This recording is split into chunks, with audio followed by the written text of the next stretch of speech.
And we are live. Hello and welcome to Jay and Toby's True Crime News in the Morning.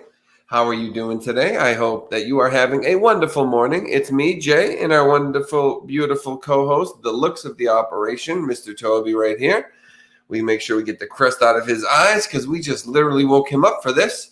Being a little unprofessional today, but that's kind of Toby's way of doing things. Just sleep through the show, let me handle it, and just kind of look good. And then we get by that way. That's all he has to do. He's so handsome, he can do whatever he wants as long as he shows that handsome face. Today on the show, a fortune teller plots a brutal murder of a 70-year-old war vet for his coin collection. Yes, a fortune teller. A woman murders an ex-con in hopes of taking over his drug business. 2 California siblings are killed in a crash by a driver who was allegedly fleeing police. And 2 teen brothers were murdered after Ramadan service by their own sibling, who was then himself killed by police, and much, much more. Good morning to Annie. And looks like we got about 5 or 6 people in here, so let's give it a few minutes for people to trickle on in. We've done a lot of shows over the last 24 hours on our different shows, so I believe notifications might not be going out, but I do have this on Facebook, so that usually brings some people in.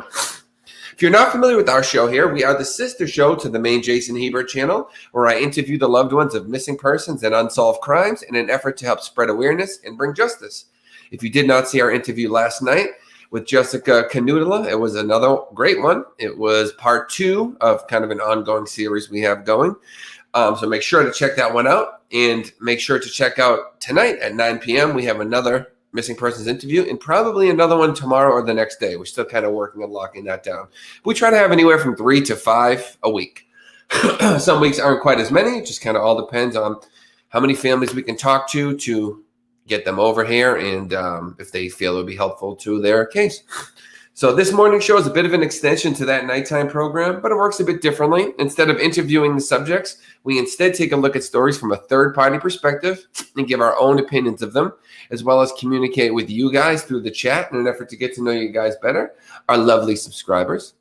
Lastly, we also raise money during this show to support the efforts required to find the families that we interview on our main channel, research their cases, promote the stories, and everything else that it takes to put together the nearly 125 interviews or so we have on that channel, always growing. So 125 and counting, somewhere in that range, give or take, 5. So if you do wish to support the channel, the link's in the description of the video, which is either right above or below it, depending on if you're watching from Facebook or PayPal. Now, anyone who donates does get a little shout out where, I'll show you right here, supporters. Right now you'll see N/A because we're just starting. We don't have any supporters just yet today. At least I don't believe so yet. So give me 1 second. I'll show you an example of how we do it. Boom, there we go. So we put you up on screen right here where you see N/A. That's where you'll see your name so that everybody can know that you are a supporter of the show in helping us find the families and bring them forth to help with the interviews. And lastly, every donation goes to waking this cutie up and giving him a treat. So what we've been doing is double treats lately. So not just for the duration of the whole show, not for any special time. So every donation will get Toby a bacon treat and a cinnamon toast crunchy, his favorite sweets in the world. Some of you guys kind of enjoy the way it sounds when he crunches on them, so we try to do one of each. Give him a bacon and a crunchy. And then at the end, 1 second. Typically what we do is we have a $100 or so goal for the whole day. And if we hit the goal, we try to give him a whole bowl at the end. Unfortunately, I can't give him a whole bowl because that's all we got left. So by the time we give him his crunchies throughout the show, we won't have a ton, but we'll try. Maybe we'll give him a bowl full of bacons if we hit our goal, something like that. But we try to do fun little incentives like that to make it, to incentivize you guys to support and, make it worth it and make sure everybody has a good time and it's cute and all that stuff. Junie says, great show last night, Jason. Thank you, Junie. Appreciate that. I really enjoyed it. I thought it was a good one. And tonight we have another good one. Tonight is one of the ones that I actually got by reading these people. In the morning show, how a lot of times the news articles I read are from people.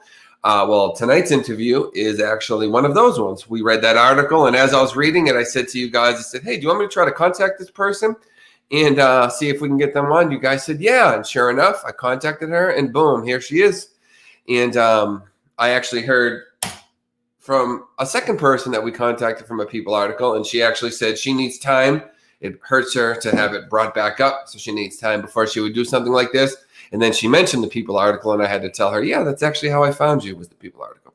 Morning, Teresa. Junie, of course. Yes, it was, says Annie. Thank you, girls. I appreciate that. So we have a lot of crazy stories today, as always. Give me 1 second. Remote control. Okay. Sorry, someone's messaging me. I'm just making sure it's not about a case.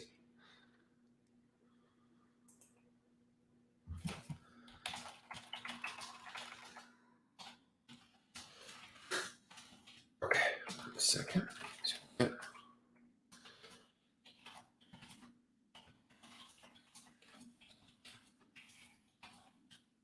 Okay, there we go.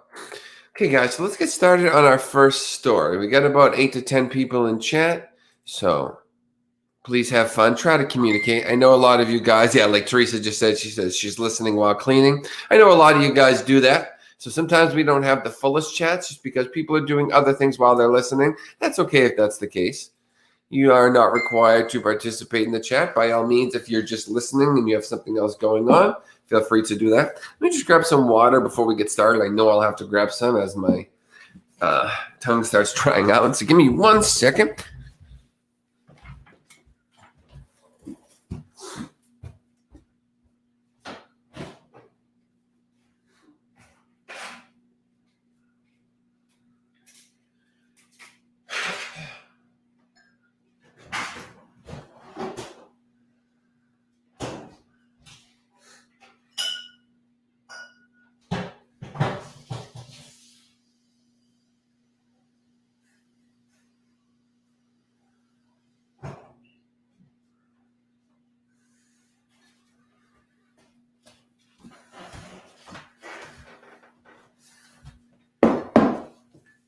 Okay. So while the stories, of course, follow a similar, I don't know if we say negative path, as all news does for the most part. At least today, they are kind of unique. I say negative just meaning, of course, they're always about some kind of death or something along those lines, something very tragic. But at least tonight, they're not all like somebody killing their own child or something extremely gruesome and awful. What we have today is a few, like I said, we got some fortune teller stuff, which is unique. People trying to get into drug businesses, taking over ex-cons. We get some car crashes, religion-related killings. So some stuff a little different. Oh, before we get started, we have our first donation of the night. Thank you so much to Annette, who comes in with $15. Awesome. That will get Toby his first bacon and crunchies of the night. Ah, dang it. I forgot to copy it. Give me 1 second, guys, and then we'll get going on the news. We're going to go over the story of the fortune teller first. Tried to kill his client. 15 from Annette. So we have a remaining goal of about 85 or so. We'll see if we can hit it. Sometimes we get the goal. Sometimes we don't. But if we do, we give Toby a whole bunch of little bowl of treats at the end. It's been something kind of fun we've been doing lately. Thank you so much, Annette. You can say hello in the chat too, Annette. I don't think Annette has been participating in the chat too much lately. I think she might be kind of like a lot of you guys doing other things while she is listening, which is fine too. But just know we greatly appreciate you. Whether or not you communicate in the chat or if you're doing stuff while you're listening, you can't always just say like, hey guys, letting you know I'm here. Stuff like that. Hey, we're up to 16 people. All right. So thank you so much to our first supporter of the night, Annette. If you'd like to support, the link is right there in the chat and the description. So Annette's donation gets Toby his first bacon of the day. And a crunchy which just magically appeared on his hand, his paw. 15 people. Welcome, guys. Every donation, as we said, gets Toby not only a bacon, but a couple of these Cinnamon Toast Crunchies, which are his favorite in the world. Kind of hilarious to watch him, to listen to him chew.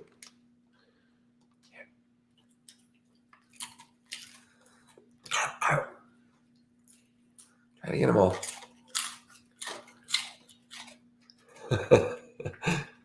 Well, what's up, Jared?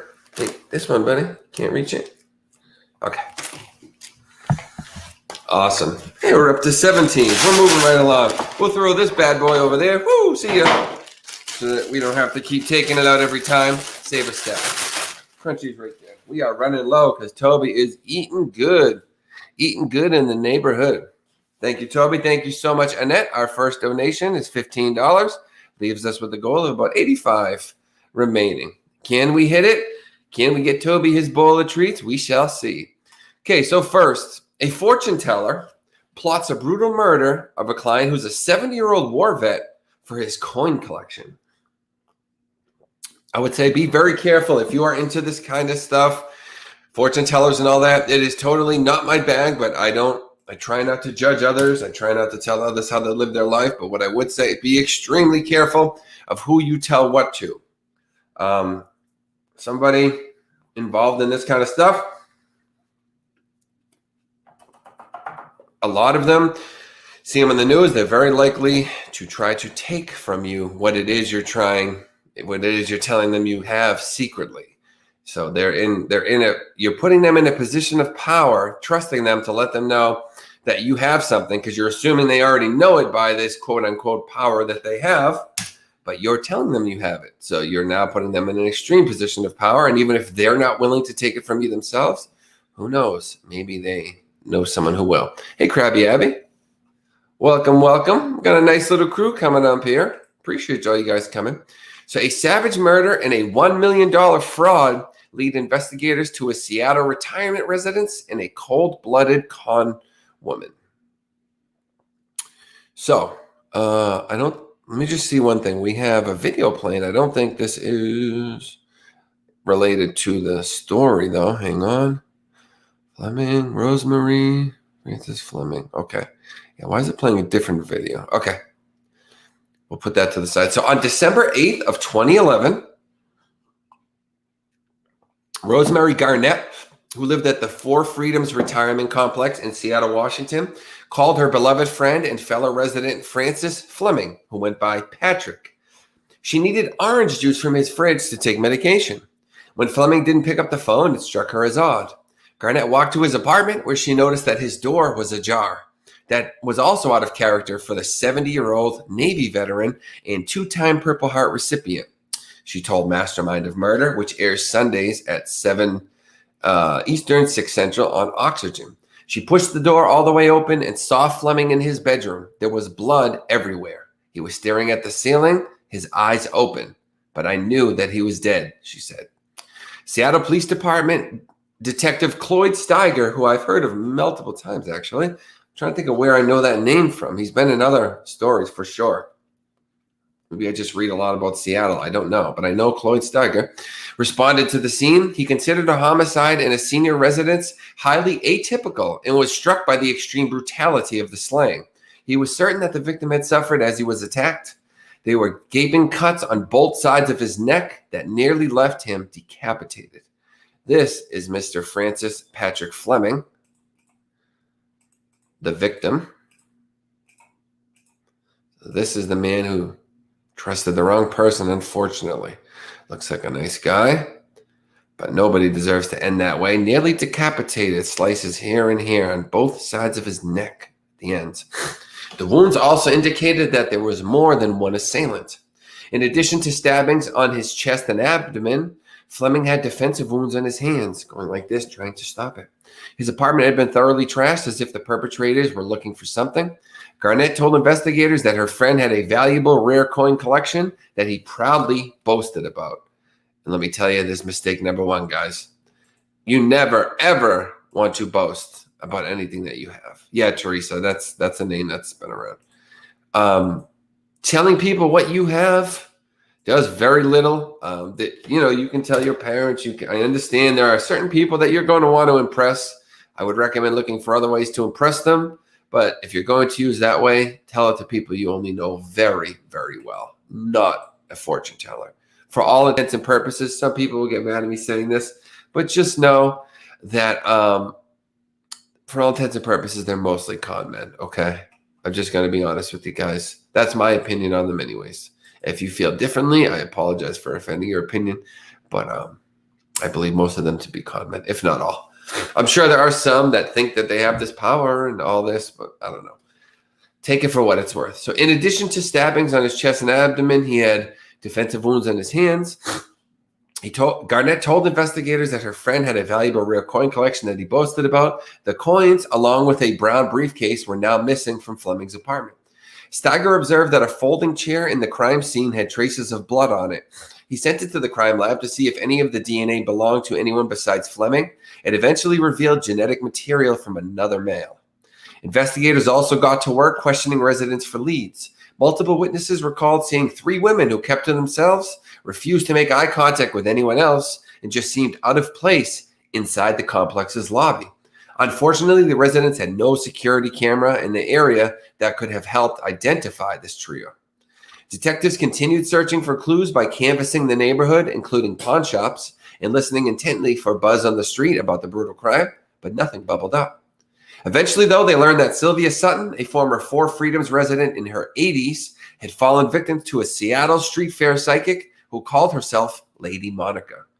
The so-called seer bilked the elderly Mark out of more than $1 million. $1 million she got her for. The palm reader had told Sutton she needed the cash to transform her gray aura. A lot of them will tell you is they'll often use the concept of energy. We have energy that surrounds us. We have energy that connects us to other people. Yours is rotten. Yours should be clear or white, but it's gray or black.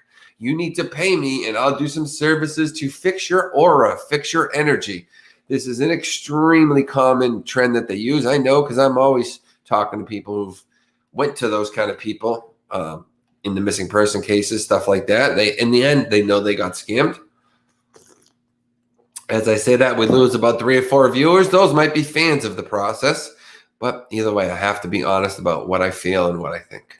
Doesn't mean I'm always right. I'm often wrong, but I don't know so much about this one. Sutton and Fleming had 4 freedoms in common. So investigators looked to see if there was an overlap between the fraud and the murder. After all, as Shamina Johnson, a PhD LMFT, told producers, con artists often graduate to higher levels of sociopathy. Give me 1 sec, guys. I'm so sorry. I do have to respond to one thing real quick. Jared, I'm going to send you something real quick.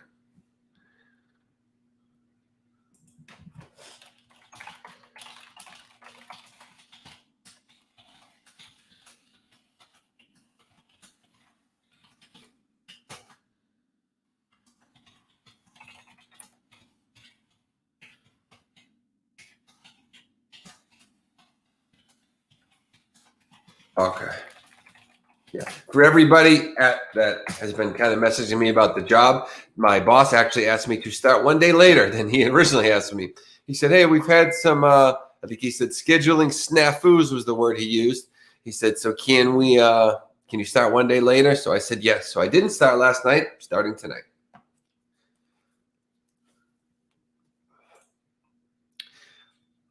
So Sutton provided police with a phone number for the palm reader who was named Brenda Nichols and the subject of an investigation in Kirkland, Washington. They learned that the case had turned up papers in Nicholas's possession that belonged to Fleming. Steiger contacted Nicholas's parole officer, who said, you definitely don't want your fortune teller to have a parole officer also, who said that he and Nicholas had a meeting date set. Steiger covertly followed Nicholas after that meeting to a palm reading shop.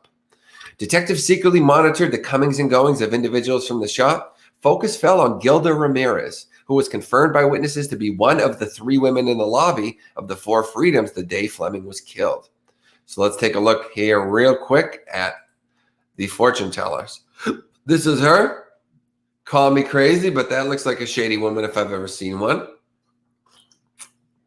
Of course, I do have the benefit of foresight or whatever.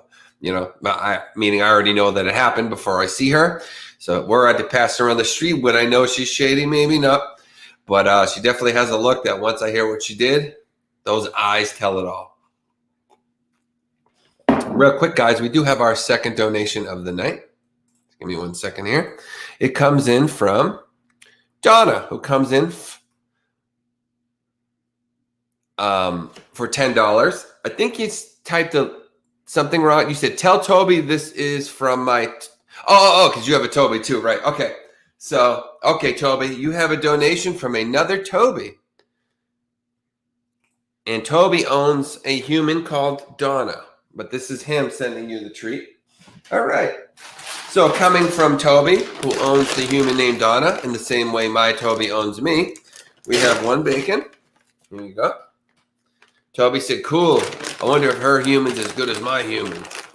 Oh, you got to say thank you to the guest for sending you the treats. Thank you so much, Donna. And Annette. I don't forget you, Annette.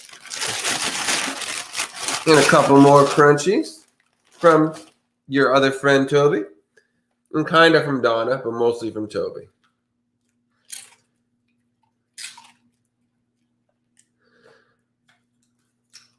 All right. Hey, there wasn't many crunchy sounds on that one. Give them a couple more, get the crunch in there. All right, got a little bit. Try to give you guys the crunchy sound. I couldn't really hear it too good that time. Hopefully you could. Okay, so we got stream supporters. Annette for 15. And Donna/Toby 2. Hopefully it's not offensive for me to call him Toby 2. I think it sounds funny. Of course, he is the number one Toby in his world, but just because he's on the stream, we can say Toby 2, right? I hope that is acceptable to you. I saw two fortune tellers in New York City fighting over a customer they both wanted to set up on. Yeah, I believe it. You heard it? Oh, cool. She heard the crunchies, Toby. He says, yes, but did Toby hear them? Because that's what matters. She'll let him know. Toby says, every dog should own their own human. Because humans are a dog's best friend. Okay. So again, this is that we saw the picture of Miss Brenda Nichols, and I'm assuming this guy is going to come into the story very soon. But the guy next to her is Charles Jungbluth, or Youngbluth, Jungbluth.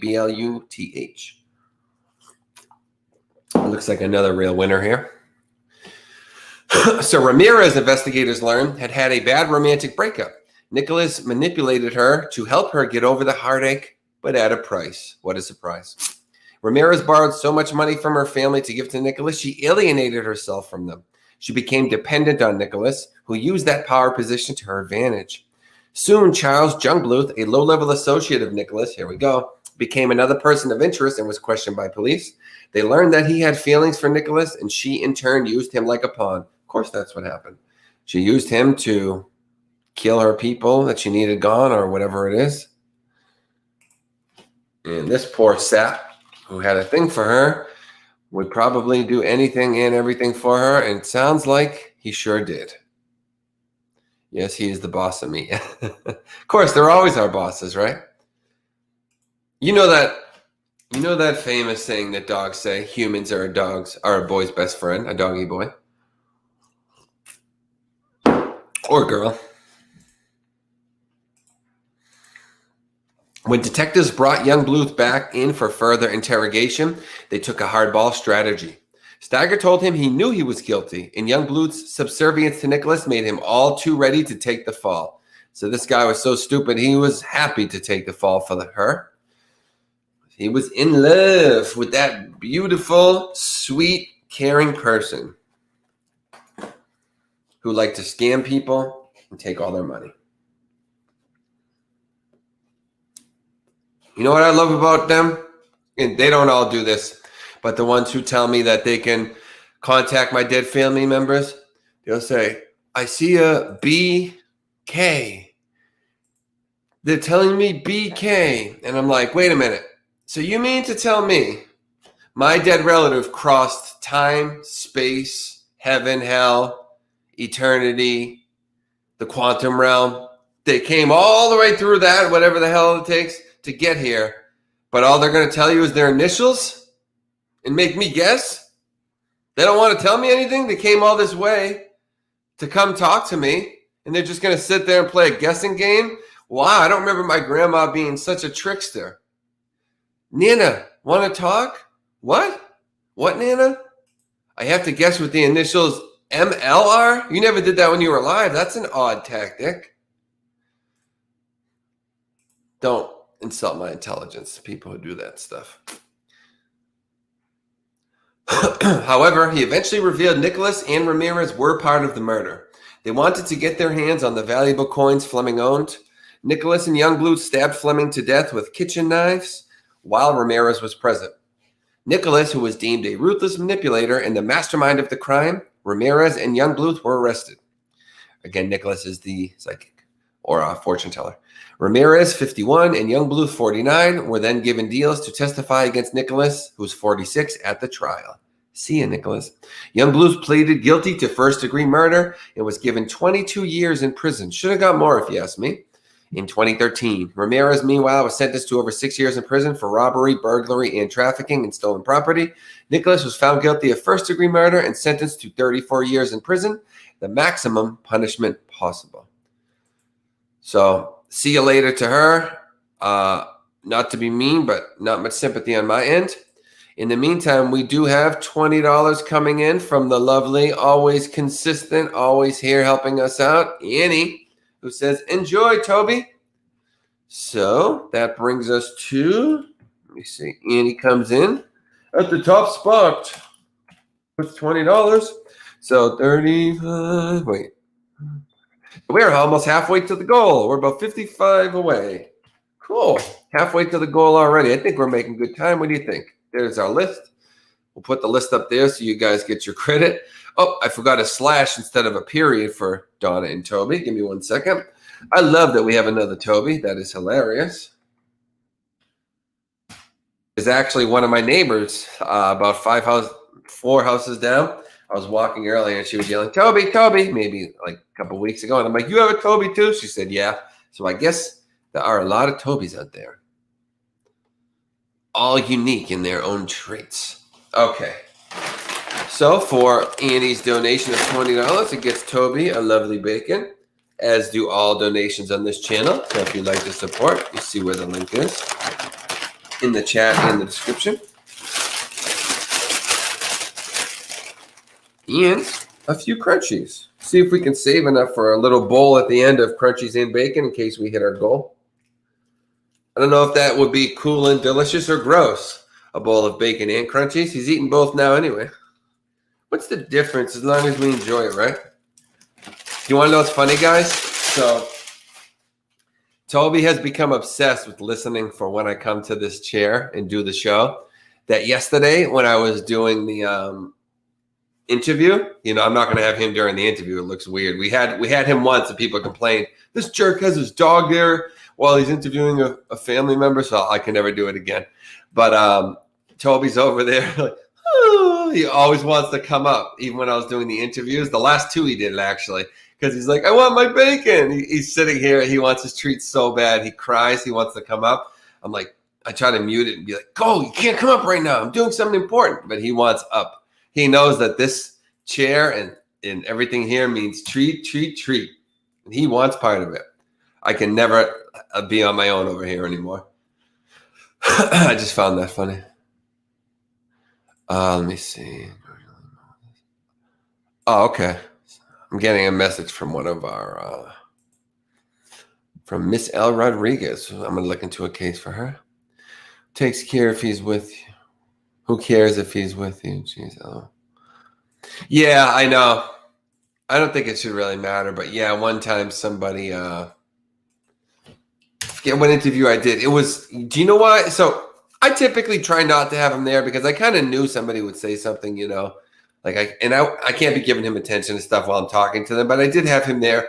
But the reason I did it is I used to do these nightly update shows where it was almost kind of like how this show is. It would just be me talking about random stories. And then at the end, sometimes I would bring in a guest. So it wasn't a dedicated show for the guest. That's how I looked at it anyways. And that's kind of how the show was. I was like talking about different things and, oh, this happened and here's a news story and stuff like that. And then at the end, I brought on a guest. So I kind of thought it would be okay because it wasn't like a specific show for her, you know. but that's not how everyone else saw it. That's one thing you learn when you start doing YouTube. You try to arrange things a different way, tell people, here's how this thing is, but people just see it how they want to see it. There's no, you can't change it. You can't control it. You can tell people the same things 500 times. They're going to misinterpret it, or one of them's not going to hear it, or not going to agree, not going to understand. You can't control anything. That is what you learn. You just have to accept it. Okay. So we have our 3 donations. Thank you so much. We are almost halfway to the goal. Thanks to Annie, Annette, and Toby too. Are you okay with me calling him Toby too? I just think it's funny. If not, I can call him Toby if you think that's offensive. But we are almost halfway to the goal, about 55 away. So if you'd like to support, you guys see the link in the description, and it is right there in chat as of right now. Right now, there it is. Anyone knows Super Troopers? Okay, our next story. We have a woman murders an ex-con in hopes of taking over his drug business, according to prosecutors. Crystal Gregoire was close with Sam John Passarella. Her kids even called him Uncle Tony. So how did their relationship end with murder? We got a quick video here. You know what? Let me get rid of this so I can share my audio. Let's watch a quick video on this one.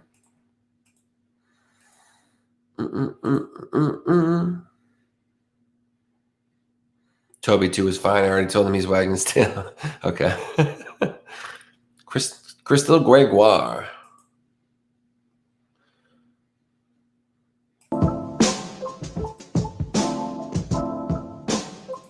Got to avoid those copyrights. Sorry, guys. What was that noise?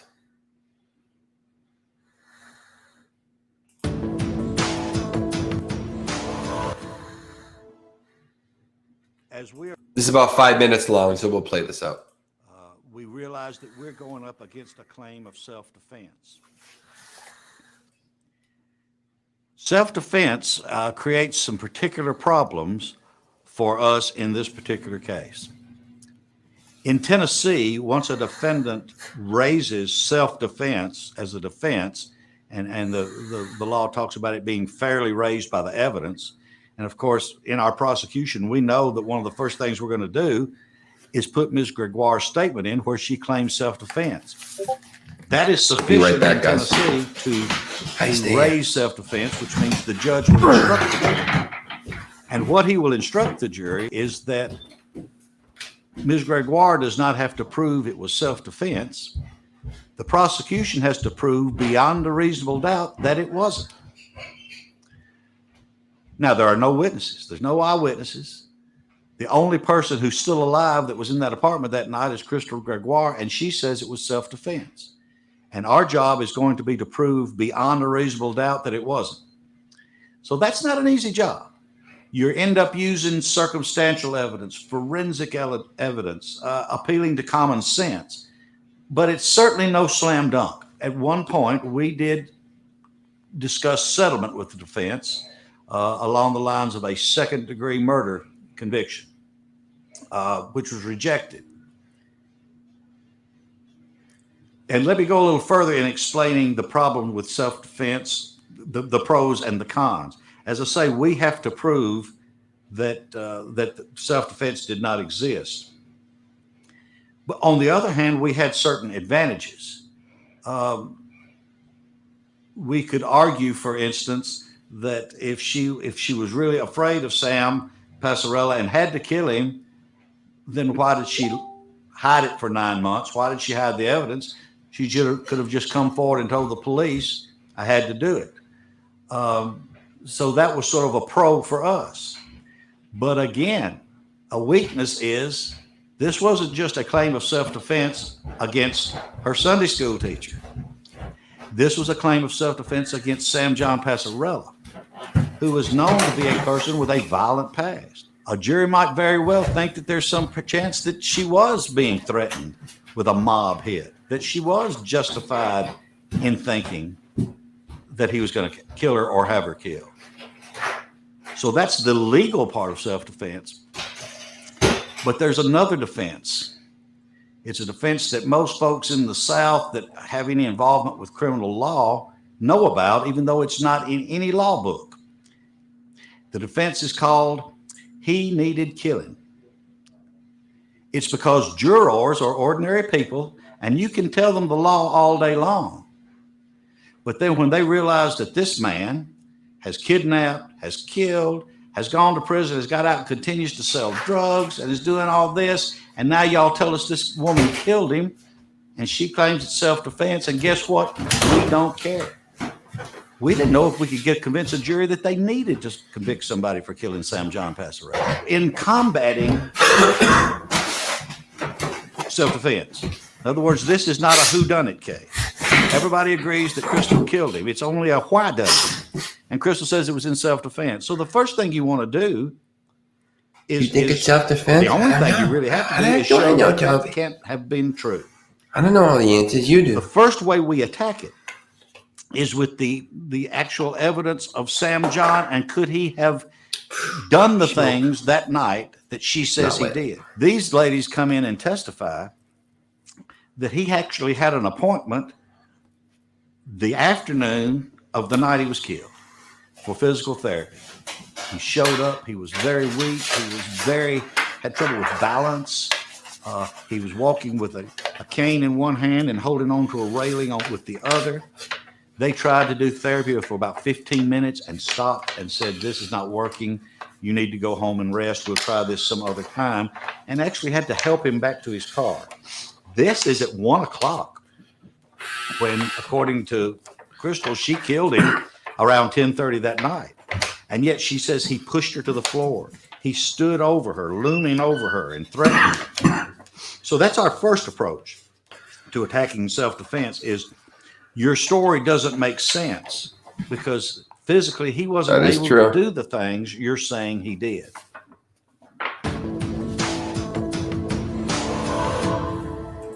All right, so that is it. I was just thinking during that, watch me not be sharing my screen again. Hey, we got Chris here. Hey, Cheryl. Hey, this is Toby. He wrote a little note. It says, hi, Toby 2, your friend, Toby 1. That's Toby. He's going to hold that for Toby 2. That's his. He said he wanted to say thank you because he appreciates it. He's going to buy a whole new bag of treats with that money, baby. He is pumped. He is pumped. So that is an interesting. Hey, Kaleidoscope. What's up, sweetie? How have you been? All right, guys. Let me take a look, see what's happened in that 5 minutes. 5 minutes feels like a lifetime when you're waiting on a video.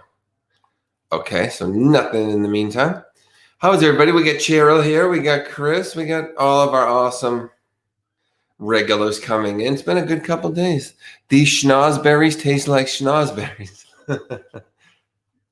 Stop that right now, Jared. I'm serious. Right now, I'm not playing games. If you don't, I'll kick you out of here right now, bro.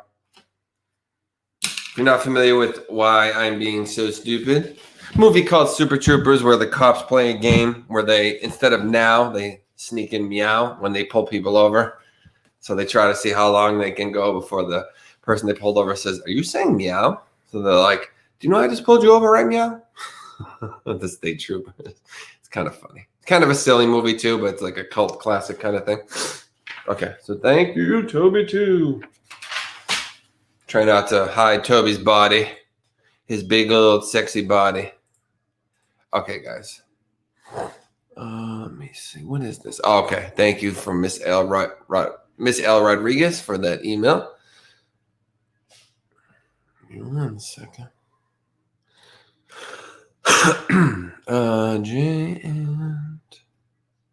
Trying to remove. Well, I guess I don't have to remove it. We'll just put it down like this because I want you guys to get your credit on screen and show Toby at the same time. He makes it difficult because every time I lower the camera down, he'll decide it's a good time to lay like this. And then I gotta go like this. And then he goes down more. And then I gotta go down more. I wish this camera could zoom. You have no idea how many troubles it would save me. Because I have to bang. I keep banging against the wall. And if I could put the camera back and zoom it in, it would make life so much easier. But anyways, that's the case of Crystal Gregoire, who killed her drug dealer, killed someone trying to steal his business. So, yeah, I believe it told you the show you can watch if you're interested in that story. And let me see. Sorry, guys, getting so many emails, and I got to keep an eye on them because of stories. Things are great. Had a great interview. Nice days. A few. Finally riding the ship. Okay. So a lot of people always asking me how I'm doing and how's the show. A lot of people watch the show religiously for like 4, 5, 6 months. Then they need a couple months break. It becomes a lot for them. So then they come back. They're like, how are things going? They come back in for a few months, and it's like a cycle. Yeah, it's been so quiet, Kaleidoscope. A lot of people really just listen while they do things and then communicate in the chat. There was 2 or 3 people that talk in the chat a lot, but unfortunately, they're the ones that are taking a little break. You know, they leave and come back and stuff. So, which is fine, because this show is the kind of show for a couple of reasons where you might not need little breaks here and there. I get it. I need breaks. I take breaks all the time. I used to take breaks from the interviews, but since we've had like a 3-month break where I'm doing 1 a week, I'm back on doing every day now. So, 2 California siblings are killed in a crash by a driver who was allegedly fleeing police. Thank you to our donors for the day, Annie, Annette, and Donna/Toby too. We are about halfway to the goal. Our remaining goal is 55. If we get it, the new thing we've been doing, you guys have been loving it the last couple of days, is we end the thing with we fill a bowl full of treats for Toby. We give it to him right here, and he chomps away at the end. That's our zooming in shot. And he's like, as we finish the show. So that's something fun. You bombed an interview? In what way? What kind of interview? Was it like an interview like I do with the missing persons and stuff? What kind of interview were you doing? And why did you bomb it? Sorry, guys. 1 second. We'll get back to the story. I'm just curious as to what happened with Kaleidoscope of Crime, who has a great channel, by the way. She also works with a couple other people. There's a lot of people that support my channel that come around, like True Crime Recliner comes around. He was here, I think, last night. I think, yeah, Nick Graziano.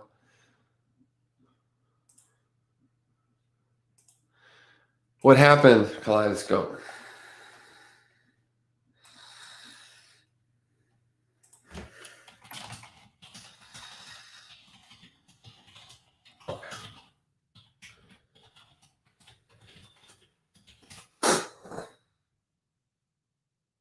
Oh, job interview. I'm sorry. I've done that. I'm pretty good with interviews, but I noticed since I took some time off,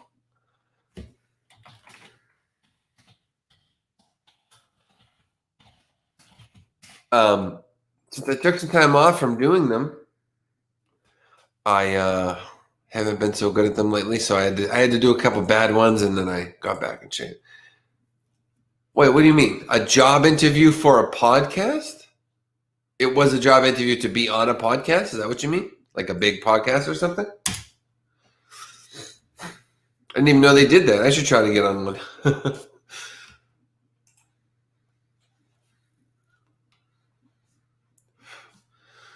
I thought it was just kind of like a bunch of friends got together and hired their buddies, but yeah, I'm sure some people do job interviews for them. Why not, right? That was a dumb thing I just said. Okay, while we wait, let's take a look at this. So Philip and Precious Nieves were returning home from work at the time of the crash, according to a GoFundMe page set up in their honor. So this is Philip and Precious Nieves. Let's take a look. Look like a nice couple of kids. What a shame. So we got someone fleeing the cops that crashes into them and kills them. Of course, they die. The person doesn't die, although he did end up dying because, I believe, because he went off and got himself killed by the police, I believe. So a brother and sister who were on their way home from work were killed when a man allegedly fleeing police for a traffic violation slammed into them. Traffic violation? Come on, man.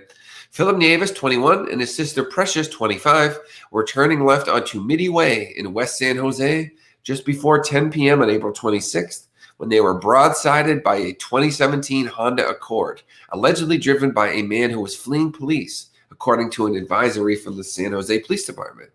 The driver allegedly blew through a red light on Lawrenceville Expressway and slammed into the Toyota Camry that Philip was driving, which was pushed about 250 feet before crashing into a sound wall. Oof. Philip and his sister were pronounced dead at the scene. The driver of the Honda Accord, who police did not initially identify, and his passenger, who was 17, were transported to a local hospital where they were treated for injuries they sustained in the crash. Oh, so he didn't die. That must, I think, a different story. Someone died afterwards or something. Mixing up my stories here. The driver and his passenger were arrested on charges of evading an officer, gross vehicle manslaughter, and various firearms and narcotic offenses, say police in the advisory. You said I have a channel, but I have a podcast, not a channel. I'm sorry. Kaleidoscope, you're funny. Why are you interested in this position? I'm unemployed and I need money, right? I mean, but in your defense, I hate those kind of questions. I wish people could just be honest. You know what I mean? Why do you want this job here? Well, let's see. It's a low-end minimum wage job that provides absolutely no satisfaction to me. So the truth is, you were the only job that would hire me. So here I am. Like, that's how interviews should go. Not like, well, bagging groceries was so. I used to sit in my living room and I'd play with little baggies, like Ziplocs, and I'd say, one day I'm going to put stuff in big bags. So my whole life I wanted to bag groceries. And I thought about it, and I prayed to God. It's like they want to hear this whole stupid story about how it's your passion. It's like, can we just be honest here? We're all just here to make our minimum wage paychecks and go home. Can we shut up with all this junk about just being fake, you know? So, yeah, I'm sorry. I said you have a channel, but it's a podcast. I'm sorry. I'm a goof. I never know what I'm talking about. Kaleidoscope. One rule about me, guys. Whatever I say, don't take it seriously. If I say something dumb, just go, there's dummy old Jay being a big old dummy. Okay. I'm just kidding. Kind of. So at the time of this release, the suspects are still in the hospital receiving treatment for their injuries, said the advisory. Once released, they will be booked into the Santa Clara County main jail and juvenile hall for respective charges. Ooh, one of them is going to get off because he's too young. He is lucky. I got to say, something like that, like yesterday we had a case where a woman killed 6 people, I think 6 or 7, driving with her. And I said, I didn't think she should have to go to jail for her whole life because it was an accident. However, something like this, you're evading, running away from police. I don't think you should do the rest of your life, but now you just up the stakes considerably. You're going to have to sit for a little bit now. You're going to have to do a fair amount of time because those people are dead. And I understand it was still an accident, but you specifically did something to put them in danger. That's different than you're just driving and make a stupid move. Now you've upped the ante a little bit. That's what I like about you. Thank you. What in particular? That I'm just kind of open and honest and real kind of thing? That's how I like to think of myself. Far from perfect, but just kind of am who I am kind of thing. Jimmy says, I like money. I keep some in a jar on top of my refrigerator. I'd like to put more money in that jar. That's where you come in. That's what you'd say to the interview people. It's about halfway full. I looked at that jar. I said, there's more space in there because there's air. If I work at this horrible job, I could fill the jar all the way to the top. That's when I thought of Grocery Baggers of America. I said, that would be a great way to put more paper into this jar. Get rid of all this air.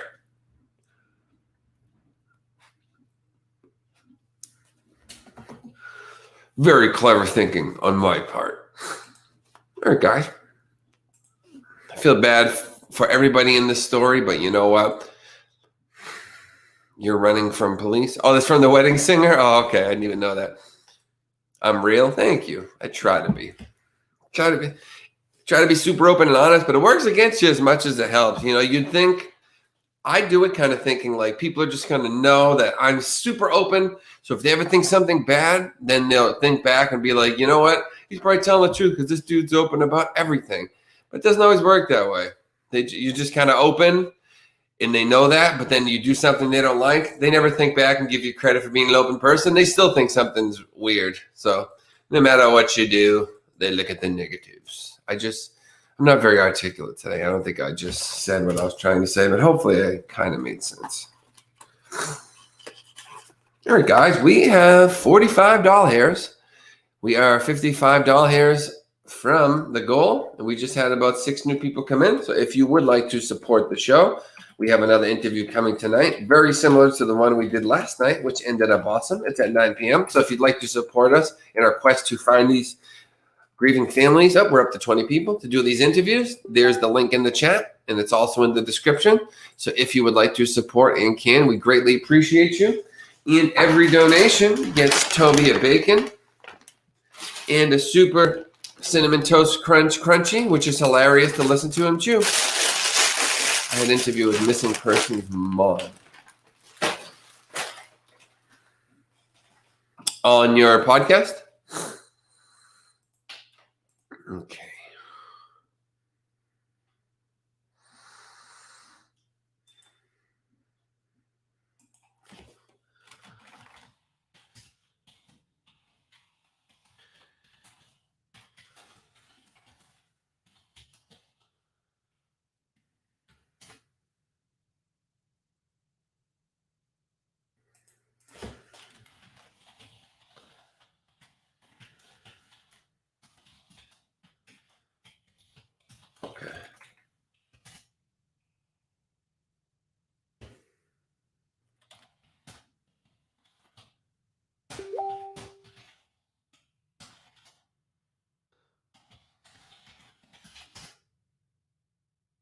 Okay, I'm so sorry, guys. Doing 5 things at once.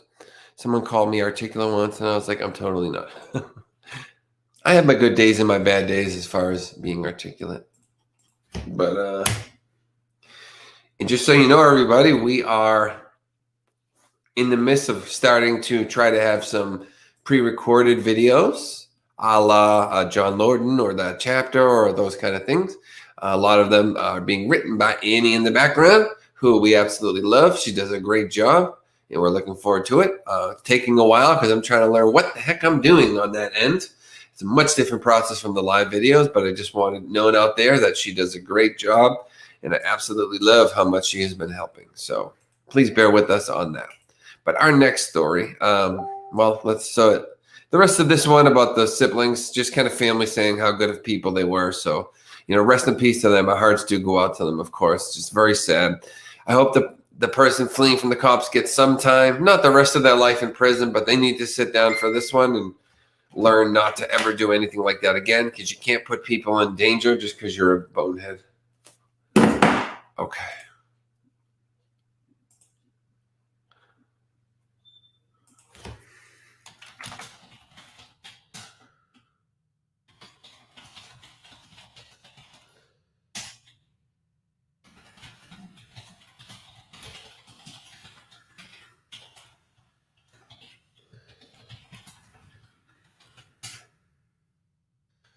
Okay. Thank you, Kaleidoscope. It's a very difficult process. I'm sure you realize it was texting, which is harder. Yeah, I couldn't do that. I decided to do the interviews because I was like a salesperson on the phone, in person, all that. And what people would always tell me, because I always, well, not always, but after like sucking at a couple jobs, I got really good at it later on, like probably like 2021, after starting having a couple bad years, like 18, 19. And I would always hear that like I wasn't the best from like a strict procedural standpoint. I always like broke all the rules, but I always sold very well because I was very natural and just kind of had a good way of speaking with people. And it's just kind of how I am with everything. I can be kind of like a blabbermouth, a diarrhea mouth, and talk too much and say things you maybe shouldn't. But I kind of do it in a way that gets people comfortable. Like I have a good conversational way about me. In that sense, again, there's nothing. I don't do anything like the way you should, but it comes off in a way that get people comfortable and wanting to talk to me. So I said, you know what? I bet I could do that very good. Another skill I have is I always was tracking down old childhood friends and stuff that I would lose touch with. So I'm like, you know what? I bet I could find it easy to track down people, get them to do an interview, and I'm comfortable doing it. So I put all those skills together, and boom, here we are. So there's Annie posting the link to if you'd like to donate. She says, donate so Toby gets his treats. Look at him. He is so sad. Look at the poor guy right there. Just sitting there going, I hope we hit our goal of $55 more so that I can get my bowl full of awesome treats, or at the very least, get close to it so I can get more donation treats. So I think this is Missouri, M-O. Is it talking about Missouri, brother? Yeah, Kansas City, Missouri. Okay. So 2 teen Missouri brothers were murdered after Ramadan service by their sibling, who was then killed by police. This is the one I mixed up when I thought the person was killed by police after. And the other story, that's this one. So they killed, this guy killed his own brothers, and he was killed by police. We have Abdul Wahid and Abdir Aman Abdul Aziz. Whew. Were described on a GoFundMe page as good kids with good grades who were dedicated to their religion and loved basketball. Here they are, look like young kids. So I know we don't always agree on religion and things like that, but try to be kind to these kids. They've, been through a tragedy here. So this is them.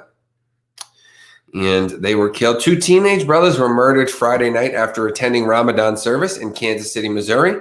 As Annie has said, there is a lot going on in Kansas City lately. It's kind of crazy. And authorities say their killer, also their older brother, is now dead. Hanad Abdiaziz, 25, was killed on Saturday in a confrontation with Kansas City police, who had been searching for him since the night before, when they say he fatally shot his younger brothers, Abdul Wahid and Abdirahman Abdul Aziz. The brothers were a motive for the killings of Abdul Wahid, who's only 16, and Abdirahman, who's only 14, remains under investigation. Wow, young kids. How sad. I can rap too. Thanks, little Pookie.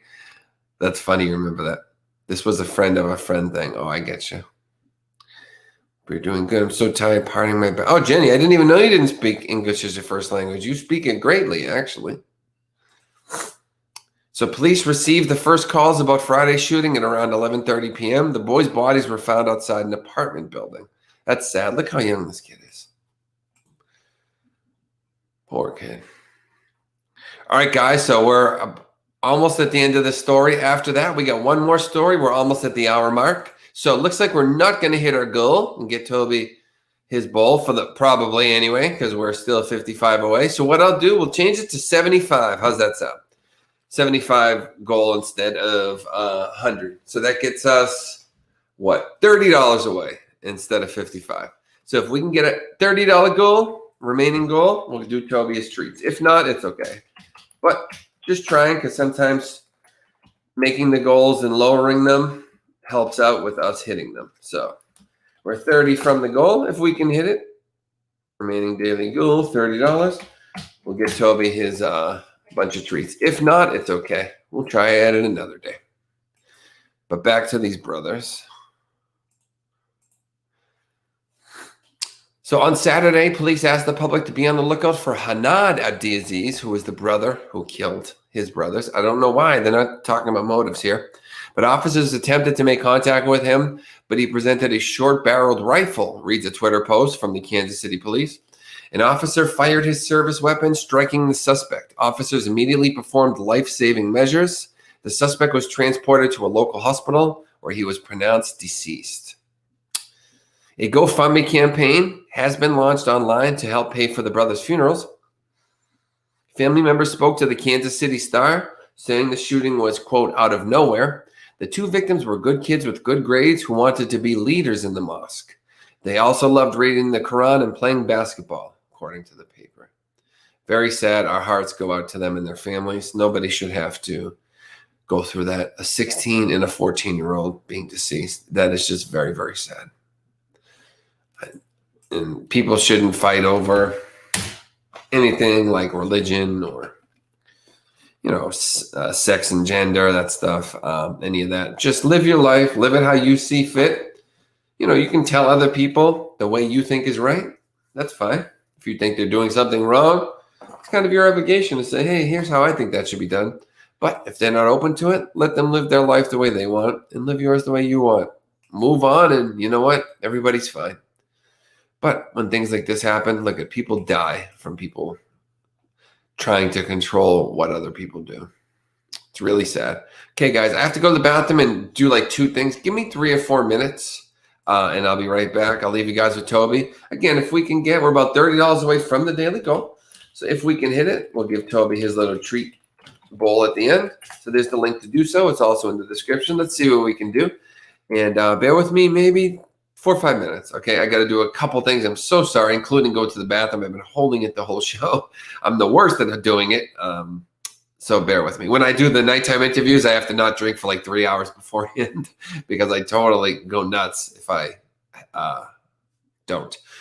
All right, you ready, buddy? So hang on with Toby for just a minute, and I will be back.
All right, guys, I actually do have to finish here.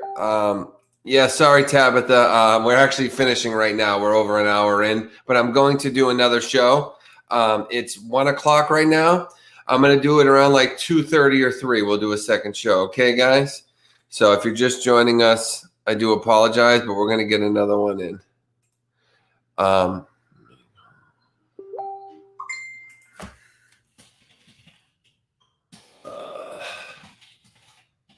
Doing a few things at once. Yeah, so we get an hour-long show in there. I'm really sorry. Yeah, you're joining in late. I don't know why notifications aren't going out or whatever.